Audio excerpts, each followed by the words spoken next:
Okay, welcome to another episode of Hot Topics. All right, we are continuing our series, speaking a little bit about different topics that are found in CrossFit. And today we're going to dive straight into this episode, which is going to speak a little bit about the old argument of volume versus intensity in training. Okay, so training volume versus training intensity. Aaron is off camera here, so if you do see us get up and move off camera, it's because Aaron is awake for this episode. So we're going to keep an eye on him and make sure he doesn't do anything silly. Okay, just behave, boy. Okay, it's cool. It's cool. Okay, right. So let's try and get into this. So my first question is going to be in the context of CrossFit training. So not general training per se. What do you mean when we talk about volume and intensity? What do we mean? What do we mean when we say training volume? Or we talk about training volume, and what do we mean when we say training intensity? Well, how do the two differ?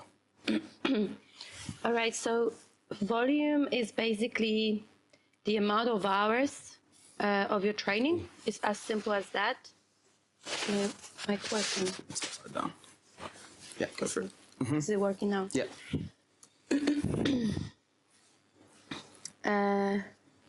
Yes, so volume is basically the amount of time that you put into training. As simple as that. So let's say, if you say I'm training 3 hours a day, but obviously you mean you train, so you do different things, but you do actively move for 3 hours in some kind of shape, right? Intensity it sucks. Let's start from there. Intensity truly sucks, and intensity is basically what you can do in shorter time, but it's gonna hurt much more. So I can run 5K in 30 minutes, and I can run 5K in 25 minutes. Let's say that's my threshold, about 25 minutes. But I decide to run 30 minutes. My intensity is not the greatest as I would to do under 25, which would be just about my threshold, but it would push me over the edge. So it would really hurt me in the moment, but it would be it would be possible. Make sense? Okay, so knowing that then, why do we often emphasize on going for intensity rather than going for more training and more stuff and more and more? Why is it always saying that intensity is the key to drive adaptation? So people might have heard that, like, you want to go for intensity because that's where you'll see adaptation. Why do we say that? Why do we emphasize that so much? Right. So we need to think about this term as how to maximize your fitness, your individual fitness, how to maximize it. Now, in CrossFit, the priority is coaching. Now, what is coaching? Coaching is basically making sure people are moving well. People are moving consistently well. So not just well when there is a warm-up and it's a slow pace, but they move well as well under the stress of the workout. So when the intensity comes, faster pace, can they still move as well as they moved in the warm-up, as they're being coached, in air squats, heels down, hips back and down. Can you still do it on your very last rep of, 10 minutes AMRAP after 150 air squats, let's say, right? So that's overview of intensity and how we maximizing the fitness. Now, you can work for 90 minutes at 60% of your effort, or you can work for 60 minutes at 90% of your effort. Okay. Of your maximum effort. What do you think works more works better for you and maximizes your fitness? And that will be your answer. So the question was 90, you can work for 90 minutes at 60% of your maximum effort, or 60 minutes at 90% of your maximum, 60 minutes at 90% of your maximum effort. That's what's going to drive the adaptation, because yes, you might not be working for as long as someone who's training for, the 90-minute session, but you're gonna almost push your body into a greater, level of stress or level of discomfort, which is then gonna obviously lead to greater adaptation. So I would say the second one. I think that's the second one that you said. Yeah, and that is true. I mean, anyone would answer the same thing. It's not difficult.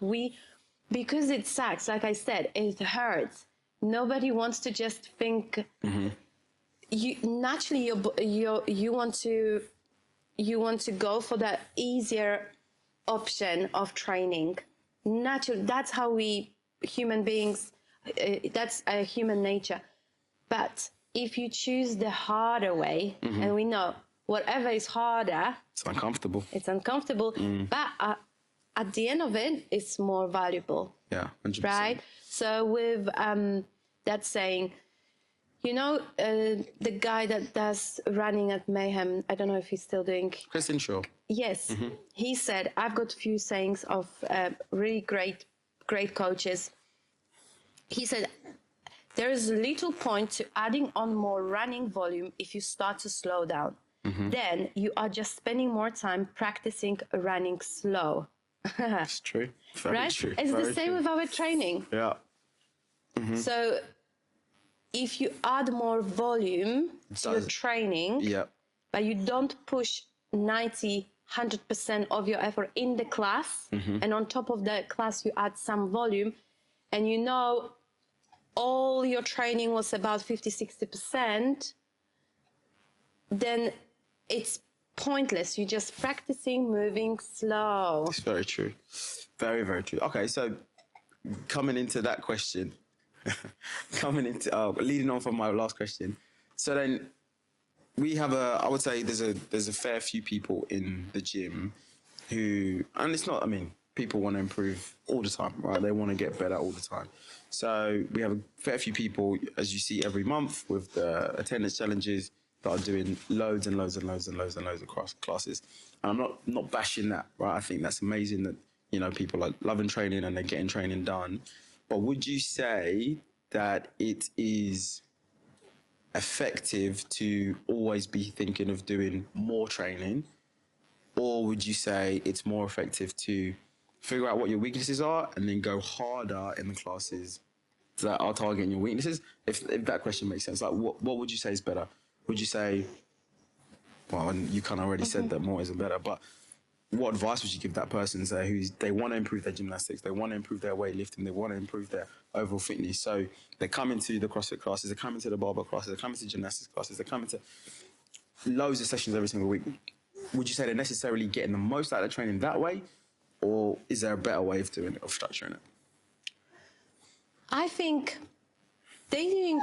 first they have to assess themselves, reflect. So if they do training consistently like this for 2-3 weeks and they notice suddenly they're really sluggish on week 4 and they give barely any effort in intense workouts. They can maybe do really well on a bit longer workouts with slight and body weight movements with low skills. But when it comes to a bit more difficult, challenging workouts with heavy load, when it really stresses your body and requires a lot of freshness from your neuromuscular awareness, and then, just being on top of your game in that workout, and it's not there, then they have to really ask themselves, where did it start, and maybe adjust their training. Hard to answer what to cut or how many sessions to cut, but the evaluation of the training every here and there, especially when you start feeling a bit sluggish, I would definitely consider just even writing down, if you have a notebook, create like a CrossFit notebook and keep day-to-day base, see how your intensity goes. And I think that's the easiest way. Did I push as hard as I could? You know for yourself. Yeah. You've done it more than you've done last time in that workout, similar workout. Yeah. Nobody needs to say, you might not done as well as somebody else in the class, but that doesn't matter. You have to compare yourself to your Previous yesterday's self. Yeah, your previous self. That's right. Yeah. So if you know you've done as hard as well as you could, then you are good to keep doing what you're doing. But if your intensity somewhere suffers, I would definitely start thinking about maybe reducing something, replacing with some stretching session or some skill practice session, low impact, where you're just practicing, weaknesses, right? But it's skill focused session. So it's, let's say, an open gym instead of heavy barbell on Monday. You can substitute that and have an idea of changing it around. But again, it comes with trying, evaluating, going back to what works, what doesn't for you individually. Okay, cool. Amazing. All right.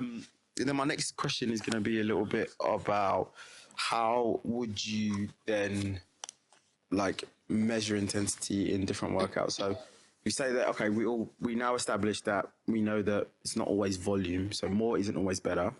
We want to always look at the intensity that we're applying in certain workouts to really drive the adaptations. Now, what does that intensity look like? Not just physically, but psychologically, what does that intensity look like and feel like? How would you say, or give an example of how you've improved or increased your intensity in workouts? What does that actually look like for someone? Okay, we've got two different limitations in any sport training. Talking about CrossFit, physiological tolerance and psychological tolerance. So physiological is when you are limited around your muscle mass and how genetically you gifted. So Aaron is he's giving his 2 cents. He's talk. You want to talk as well? Go on, he's very excited. So the physiological tolerance is when you very gifted genetically, let's say, right? Your muscle mass increase quite quick. You have strong, you just strong, right? Or you a bit weaker, but that's the physiological limitation. So physiological limitations. As strong as you are right now, right? So 5 years ago, I was less strong than I am today. Yeah. Just natural. So I will have some kind of limitation. If you give me, 100 kilo deadlift, I can do it. You give me 160, I won't do it because simply my mind cannot go there because my muscle just doesn't keep up. Allow you. Yeah. That's right. Okay. Yeah. Psychological tolerance is when it's in your head and you don't really want to hear that. But when there is a workout with burpees, psychologically you can push that one more rep or 2 more reps. Yeah.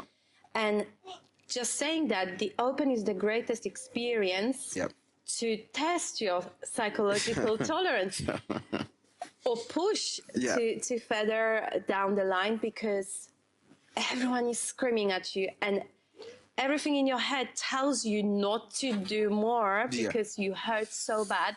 But because of the atmosphere and, everything happening, you just shut down those thoughts and the pain you feel, and you go for those few more reps, and that's where your psychological tolerance increases. Okay, right. Sorry. Welcome back, where Aaron has joined us on our discussion. But continue. I'll let you finish off from where you left off about intensity. You were talking about psychological effects and physiological effects of intensity. But then, I think to wrap up that question, what advice would you give someone who's trying to improve their intensity? What would you say they should work on first? where they're going to see the greatest change, psychologically or physiologically? I'm tempted, in honest truth, hard question to answer.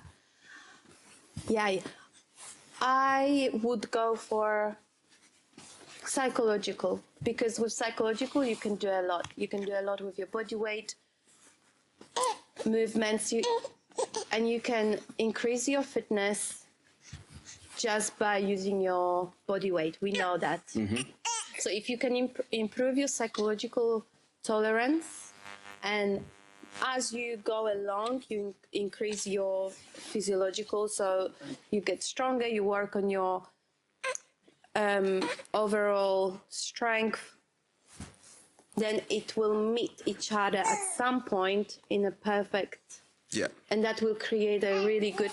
But again, that's something I think there can be two different answers. I think, but that's what I would think. I would lean towards more. Right. Okay. So, final question before Aaron loses Temper, yeah. So, going back to volume, would you say, if someone is saying, but you know what, I really want to see myself improve quicker, is there any point to add in more training volume to your program? Very right. good. So if you are someone who's on 2 sessions a week and you're like, you know, I really want to go for it, I really want to do, and you're already working hard in those 2 sessions, you can feel your intensity levels going up. Would you say there was a point to add in more sessions, or just keep working hard in those 2 or 3 sessions a week?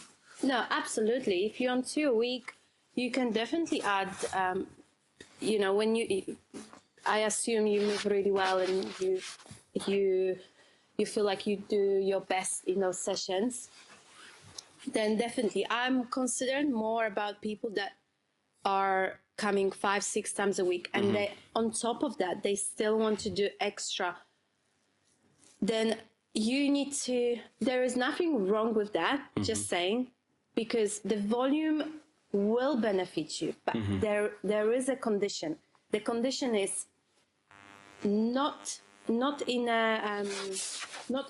of the cost for intensity and mechanics. So if you can move really well, if you can keep your workouts intense and you add volume to your training, happy days. Okay. You will benefit as an athlete. You will. That means you just broke through that level of adaptation and you're ready for a little bit more. And again, recovery will be another challenge, because with more volume, more recovery, more rest is needed to keep the same intensity going. So it's like a crazy cycle with CrossFit and training, but that's the beauty of it. It's really managing your rest, just managing a lot of planning, If you do consider competing, or you want to see yourself at certain level of the sport, then unfortunately it does take a lot of planning. No, Nutrition, I agree. not even mentioning nutrition. I know, nutrition, that's for another podcast.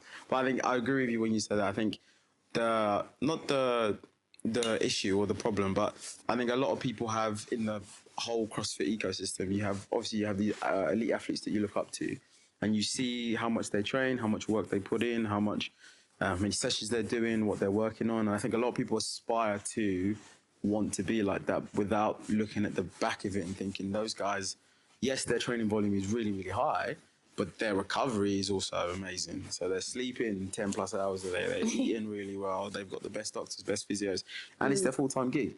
So if your lifestyle or your structure of the week doesn't look like that, then you're only going to do yourself more damage by trying to train like that, right? So by never letting your body fully recover, by never letting your body just your muscles even just get stronger from the sessions that you did before, like you're only going to make yourself or put yourself in a state where rather than you're seeing adaptations in your fitness, you're actually on the cusp of injury or, you know, leading to not feeling too great, you know? That's another story, yes. That's another one, yeah. and you said very true Yeah. thing here, that it doesn't mean that you're not gonna get there, but it will come. You have to give time and patience. 100%. You cannot just jump into it straight. There is a process to go through and a lot of planning with it, and slow increase of everything, checking your intensity and mechanics as you go. Yeah. So if you understand this very foundational truth, then you're good to go. Then you will achieve whatever you want to achieve over time. For individual, it's gonna be different time frame. Yeah. For some people, it might take years. For some, a few months. Yeah. Who knows? But it is. Yeah. It is planning. It is understanding. Intensity, mechanics are priority. Yeah. And the consistency of it. Yeah. Perfect. I think we'll leave that one there. Yeah. And until the next episode, I will take Aaron for a walk so he can cool off. Yes. Thanks, guys, for See you listening. later. Bye-bye.